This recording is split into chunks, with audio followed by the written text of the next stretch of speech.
Hello, welcome to True Crime Talk. This is Kathleen, and today I'm going to be discussing the very extremely cold case of Patricia Kaye Humphreys. She went missing the summer of 1975, and a few months later, she was found murdered. This is an article written February 5th of 2021 regarding her case. And it says, "What happened to Houston teen who vanished from drive-in 45 years ago?" Houston, Texas. It's been more than 45 years since Patricia Kaye Humphreys went to a Northwest Houston drive-in with her sister and never returned home. Now Crime Stoppers is doubling the reward in her unsolved murder. Think back to 1975. The Vietnam War was ending. Bruce Springsteen released his third album, Born to Run, and Midnight Cowboy was a hit in theaters. In fact, on June 25th, Patricia, 15, and her sister Deborah, 16, went to see that Dustin Hoffman film and a double feature with Lenny at the Thunderbird Drive-In. The theater once stood near the corner of Clay and Campbell Road. And up here in this picture, you can see where Clay and Campbell Road meet at the corner there. The sisters were given special permission to borrow their mom's white Mercury Montego, a big deal at the time, one of the first times they had the car alone. Deborah was up front with her boyfriend driving. Friends recall Patricia, known to classmates as Kay, was in the back with a handful of other classmates. During the intermission between the first and second film, the group went to the concession stand to buy snacks. Friends tell Eyewitness News Kay had wanted cigarettes, so she decided to walk to the nearby 7-Eleven. Police say she may have been going to the restroom. Whatever happened, Kay never returned.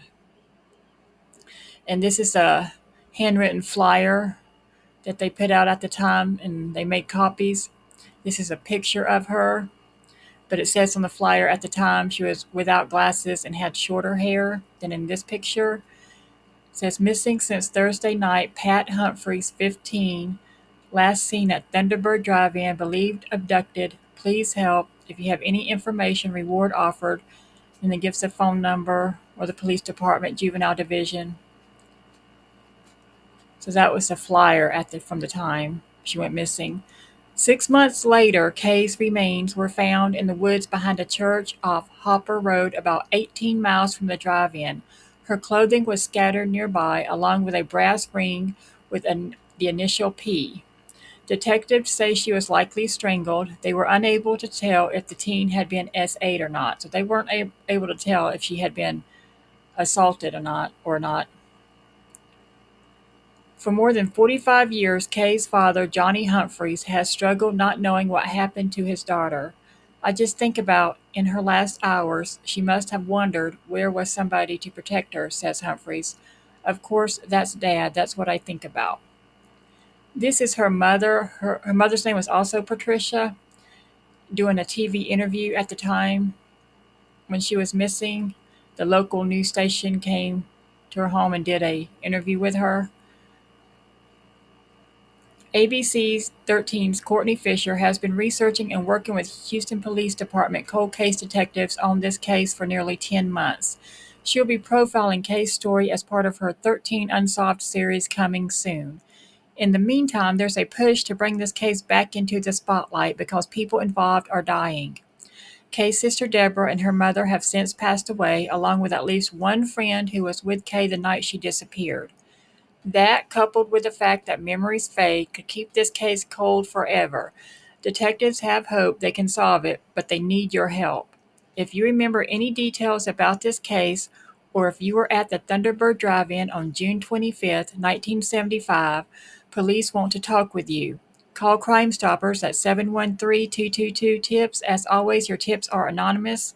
If you have information that helps solve Kay's case, you could see up to $10,000 of the reward. So this is an article from ABC 13, written in 2021, February 2021.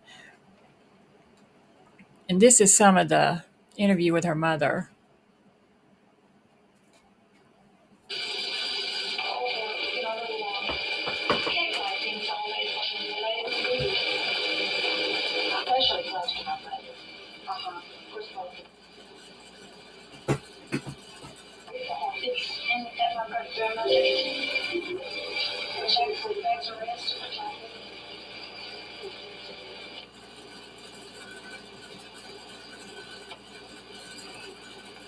She goes to a dance. If there's someone sitting around that's not having a good time, she will go over and, introduce herself and see to it, or try to see to it that they also have a good time. She is she the kind of person who might run away or might think about running away? There is no doubt in my mind that that child would never run away, ever. Perhaps a person's poetry speaks better for them than anything else. Just before Pat was missing, she wrote a poem called Free. And the first few lines read like this: I live in a good home. I have a nice family. I have good friends I like to see every day. That doesn't sound like something a runaway would write. Diana Fallis, Eyewitness News. So that was a TV broadcast or a TV news, local TV news station that did an interview with her mother, Patricia, way back in 1975 when she went missing.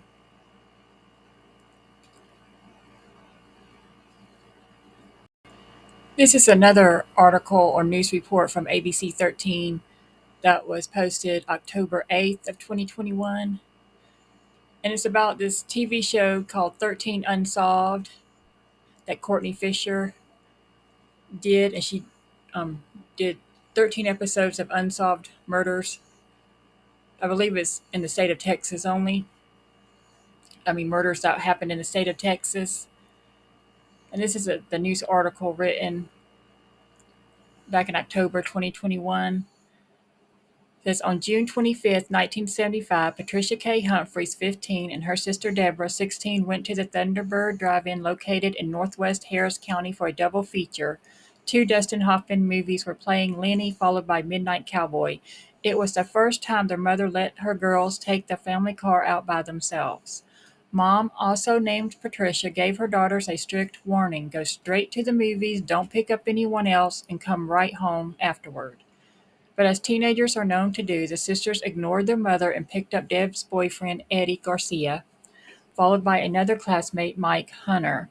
Rhonda Pizzitola remembers it clearly because a few minutes later, the group showed up to her house in the Humphreys' white Mercury Montego, asking Rhonda if she'd like to come along.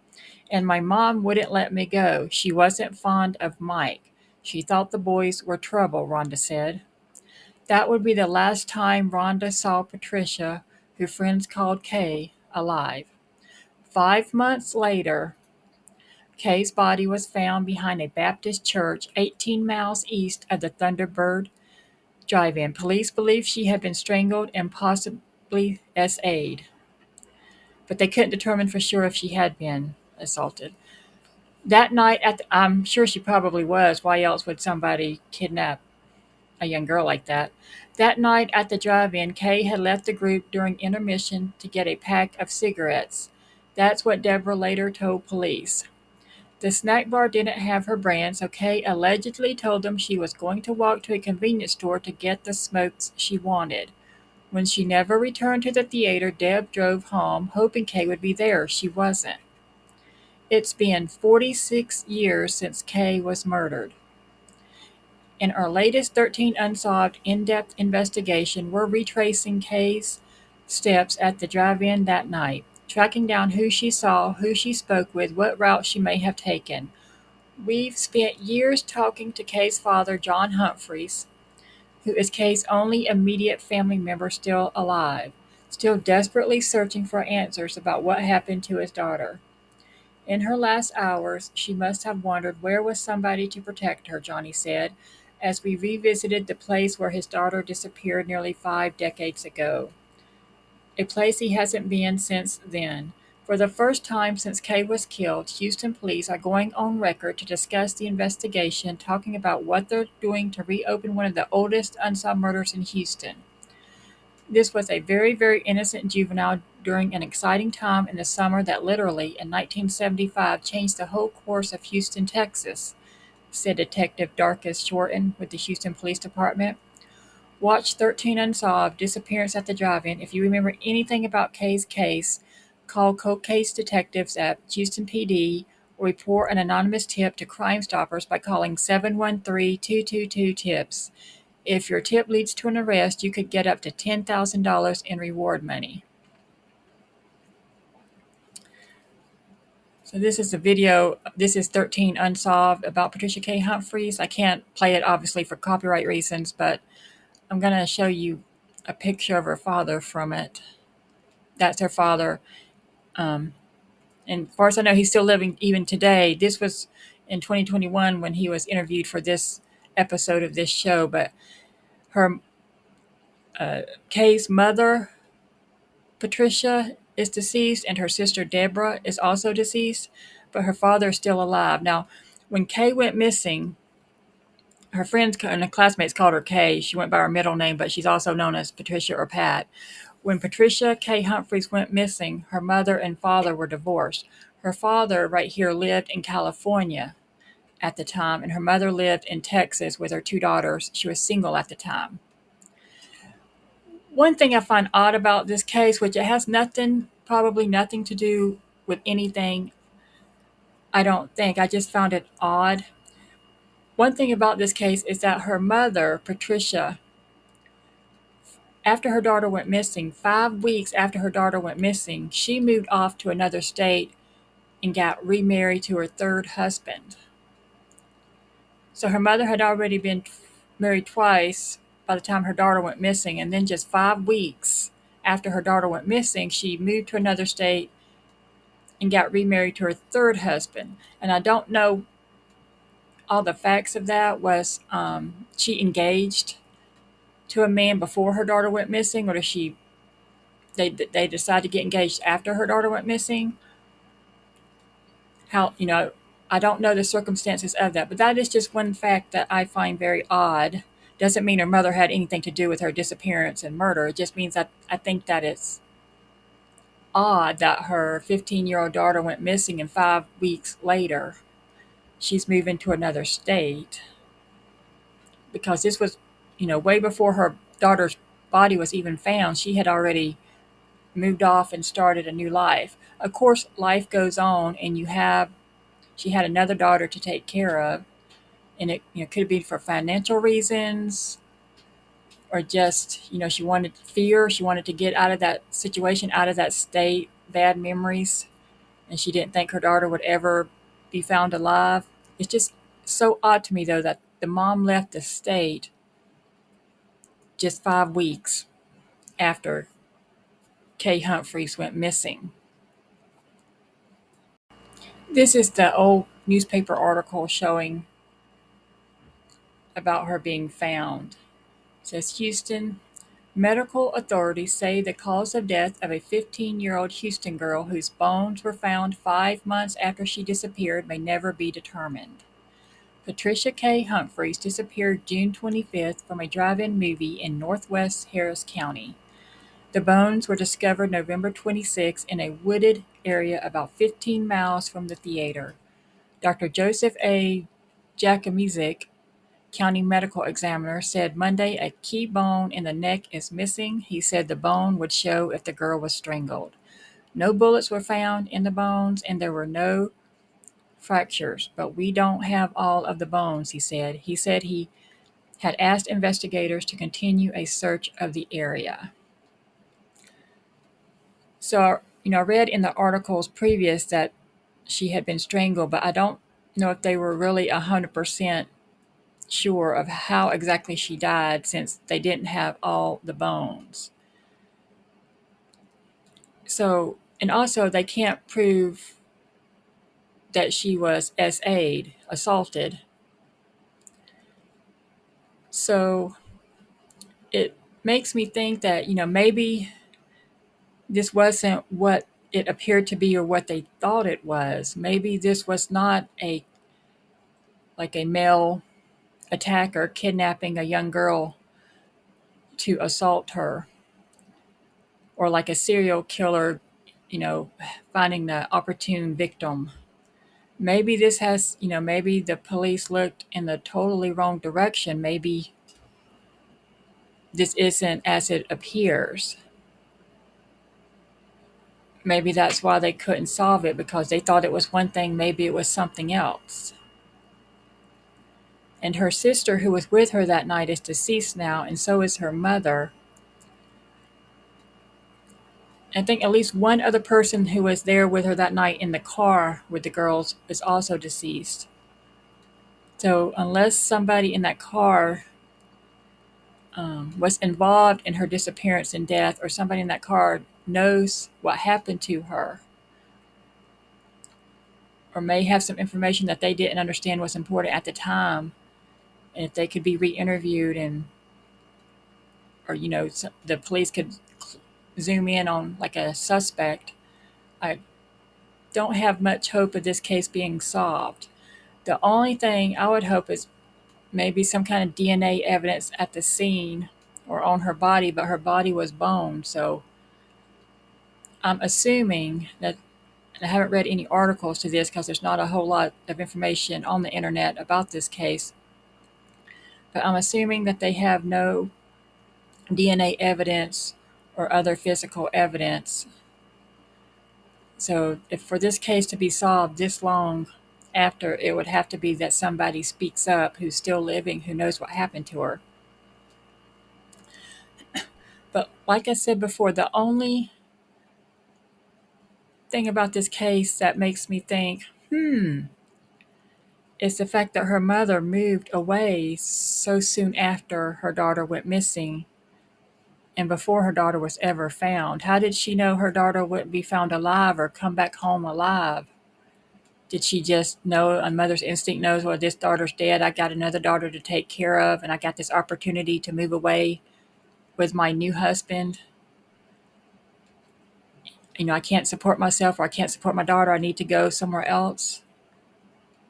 But to my understanding, Patricia, the mother, was an accountant, so she had a way to make a living.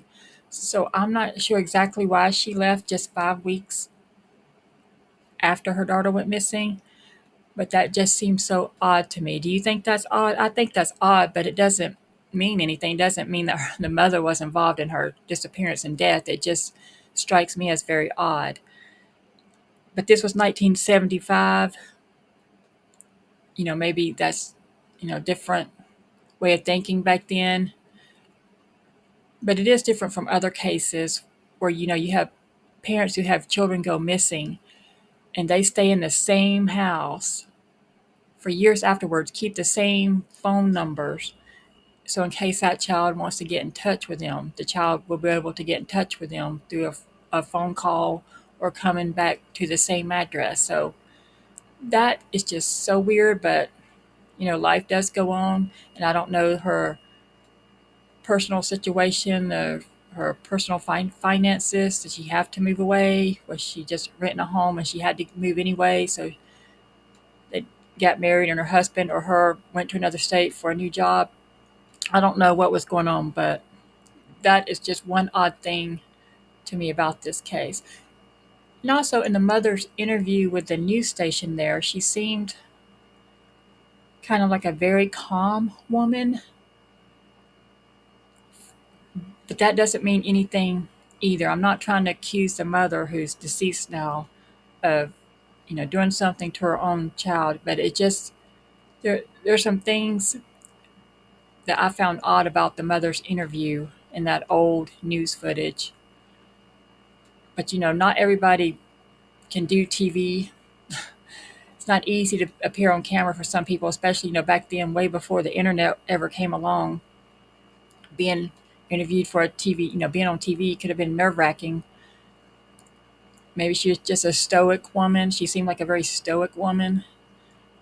But so other than that, there are no other facts in this case that I can share. I'm going to leave a link to that 13 Unsolved episode about Patricia Kaye Humphreys, and you can see how hard her father is working to keep her story out there, because he has hopes that it'll be solved hopefully one day before he passes away, because her mother, her biological mother, and her sister are deceased already.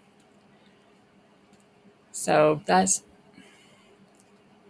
not a lot of hope for this case of being solved, but if somebody's still living who was involved or knows something, then maybe they could come forward, or if somebody was like ever in a relationship with or related to or married to, let's say this crime was perpetrated by a man who kidnapped her and killed her. Maybe he confessed to a girlfriend or a wife over the years and she just never went to police about it. But maybe now that person's deceased and so the wife is still living and she wouldn't mind coming forward. That's, those are the only types of ways I see this case being solved if they don't have any DNA evidence. Because, with DNA evidence, even if the killer is deceased, they could probably track down who the killer was and at least, tell the father and the rest of any living family members and friends who the killer was or who they think it was through DNA evidence. But I don't think they have any DNA evidence.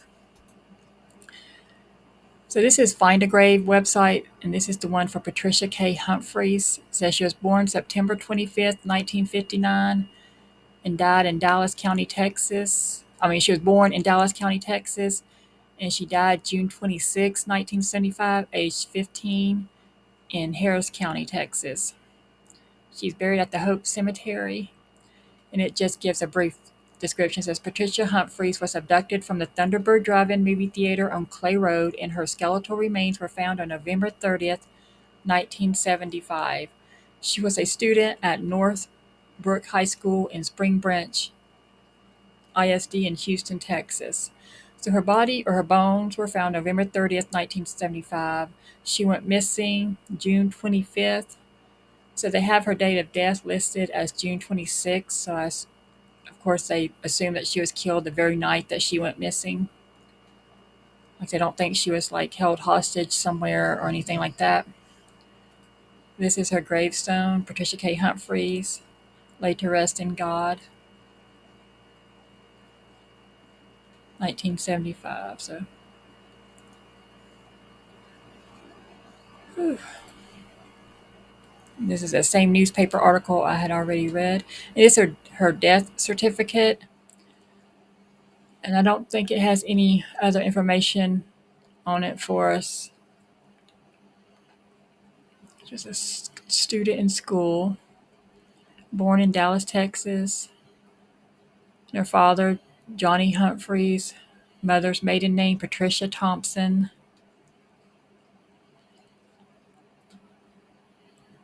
So, yeah, that's all the information I could find online about her and her case. It's a very cold case, but as we read in the articles before, the Houston Police Department is still working on this case. They have a cold case detective department, and they're still working on this case. So if you know anything at all, please get in touch with the Houston Police. And also, this is Patricia Ann Thompson Scarborough. This is her mother who died in 2020. And this is her sister, Deborah Ann Humphreys, and she passed away in 2013. So let me click on her sister. So her sister died at the age of 54. She's survived by her father, Johnny, and wife, Jan, mother, Patricia. So she died before her mother did, obviously, in 2020. Let's click on the mother. So this is the memorial on Find a Grave for Patricia Ann Thompson Scarborough.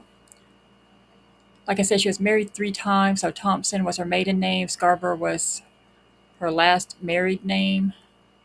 But her daughter's last name was Humphreys. And it shows her children as being Deborah Ann Humphreys, who died in 2013, and Patricia Kaye Humphreys, who died in 1975. So she lost both her children. To my knowledge, she only had 2 children, 2 girls, before she died in 2020. And she was born in 1938. So she was aged 81 at the time of her death.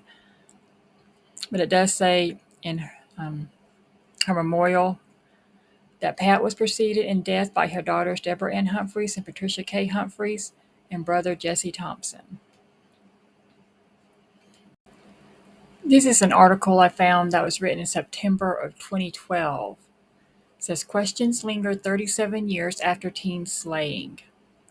Their mother laid out the rules for the girls' outing, emphasizing the most important condition: go straight to the movies and come right back together.